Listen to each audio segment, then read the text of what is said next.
దయచేసి ఎందుకంటే ఇక్కడ పెద్దలు పోచారం శ్రీనివాస్ రెడ్డి గారు స్పీకర్గా పనిచేసిన వాళ్ళు కూడా చాలామంది ఉన్నారు. Cabinet is a collective decision. నేను చాలా సంవత్సరాల నుంచి సభలో ఉన్న తప్ప మంత్రి లేచి ఇంకొక మంత్రిని ప్రశ్నలు అడిగేటువంటి సంస్కృతి ఉండదు. బికాజ్ క్యాబినెట్ అనేది ఒక కలెక్టివ్ డెసిషన్. మంత్రి అనేది ఒక పోర్ట్ఫోలియో చూసినా అన్ని శాఖలకు సమానమైనటువంటి బాధ్యతను మంత్రి కలిగి ఉంటాడు. ఇవాళ మీరు కూడా దయచేసి నేను మీతో కోరేది ఏంటంటే మీరు కూడా ఇట్లా ఒక మంత్రి లేచి ఇంకో మంత్రిని ప్రశ్నలు అడగడానికి అవకాశం ఇస్తే అసలు ప్రశ్నోత్తరాల సమయం యొక్క దాని మీనింగే మారిపోతుంది. అధ్యక్ష, దయచేసి లేని సంస్కృతిని తీసుకురావద్దు. మంత్రి అనే వాళ్ళు క్యాబినెట్ లో మాట్లాడుకోవచ్చు. Government is a collective decision. ఇట్లా మినిస్టర్లు లేచి అడిగే సంస్కృతి ఉండదు. నంబర్ 1. నంబర్ 2, గతంలో కూడా కోమటిరెడ్డి వెంకటరెడ్డి గారు అప్పుడు కూడా మంత్రిగా ఉన్నారు. మరి వారి హయాంలోనే ఈ మూసి ఈ రకంగా జరిగింది. మీరు మంత్రిగా ఉన్నప్పుడు సరిగా చేసి ఉంటే ఈ పరిస్థితి ఎందుకు? కోమటిరెడ్డి వెంకటరెడ్డి హరీష్ రావు గారికి చెప్తున్నా, 21 సంవత్సరాల అనుభవం ఉన్న హరీష్ రావు గారిని అడుగుతున్నా, మీకు ఎల్పీ లీడర్ లేడు, నువ్వు డిప్యూటీ లీడర్వా శాసనసభ్యునివా? క్వశ్చన్ అవర్లో నిన్న కూడా నువ్వు మైక్ తీసుకున్నావు, మా స్పీకర్ మంచోళ్ళు కాబట్టి నీకు మైక్ ఇచ్చాను. నీ ఏ హోదాలు అడుగుతున్నావు? నువ్వు ఏ హోదాలు నువ్వు మాట్లాడుతున్నావు? నువ్వు ఏ హోదాలా? గౌరవ్ సార్ ఒక నిమిషం సార్, చాలా ఇంపార్టెంట్ ఇది ఫర్ ఎవర్. తెలంగాణ ప్రజలకు తెలవాలి సార్. తెలంగాణ ప్రజలకు తెలవాలి.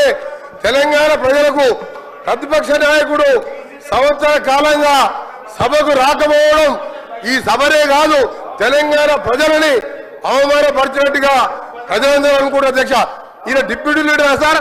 ఈయన కార్యవర్గం ఏర్పాటు చేసినా ప్రతిసారి ఈయనకి ఎందుకు ఇస్తున్నాము అంటే మిమ్మల్ని అంటలేడు, ఆయన అడిగే హక్కు లేదు, ఆయన మామూలు ఎమ్మెల్యే మాత్రమే. అందుకనే గౌరవ చెప్తున్నా, నా బాధతోని నల్గొండ ప్రజల కడుపులో ఆవేదన, ఫ్లోరైడ్ మూసి నీళ్లు చచ్చిపోతున్నారు సార్. ప్రజలు పేదవాళ్ళు, డబ్బున్న వాళ్ళు హైదరాబాద్కి వచ్చిండ్రు, డబ్బు లేని దళితులు గిరిజనులు నల్గొండలు చచ్చిపోతున్నారు. అంత కనికరం లేదు సార్ వీళ్లకు. ఎస్ఎల్బిసి సొరంగం 70% పూర్తి చేశాం. ఇరిగేషన్ మినిస్టర్గా ఉండి ఒక్కసారి సొరంగం రాలే. ఆయన నల్గొండ గురించి కానీ నా గురించి మరి మాట్లాడే హక్కు లేదు అధ్యక్ష. ఆయన ఒక గౌరవ శాసనసభ్యుడు మాత్రమే, డిప్యూటీ లీడర్ కాదు, సిఎల్పి సెక్రటరీ కాదు, లీడర్ లేడు వాళ్లకు.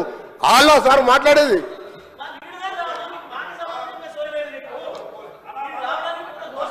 సార్, ఇప్పుడు ఈ రాష్ట్రాన్ని అతి ఎక్కువ కాలం పాలించింది కాంగ్రెస్ పార్టీ. ఇవాళ మూసీలో ఇవాళ నల్గొండ జిల్లా ప్రజలు ఏదైనా బాధపడుతున్నారంటే దానికి ప్రథమ ముద్దాయి కాంగ్రెస్ పార్టీయే. ఎందుకంటే ఈ రాష్ట్రాన్ని ఎక్కువ రోజులు పాలించిందే కాంగ్రెస్ పార్టీ. మీరేం చేసిందని మమ్మల్ని మాట్లాడుతున్నారు.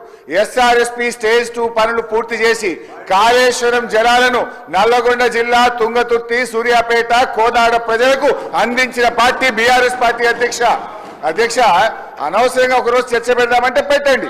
కాంగ్రెస్ పాలన ఏం చేసిందో మేమేం చేసాము. జరుగుతున్నది క్వశ్చన్ అవరు.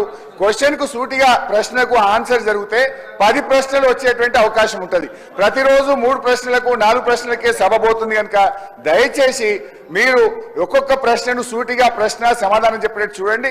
మంత్రులు లేచి రాజకీయ ప్రసంగాలు చేస్తే మేము ఇంటరప్ట్ చేయాల్సి వస్తుంది.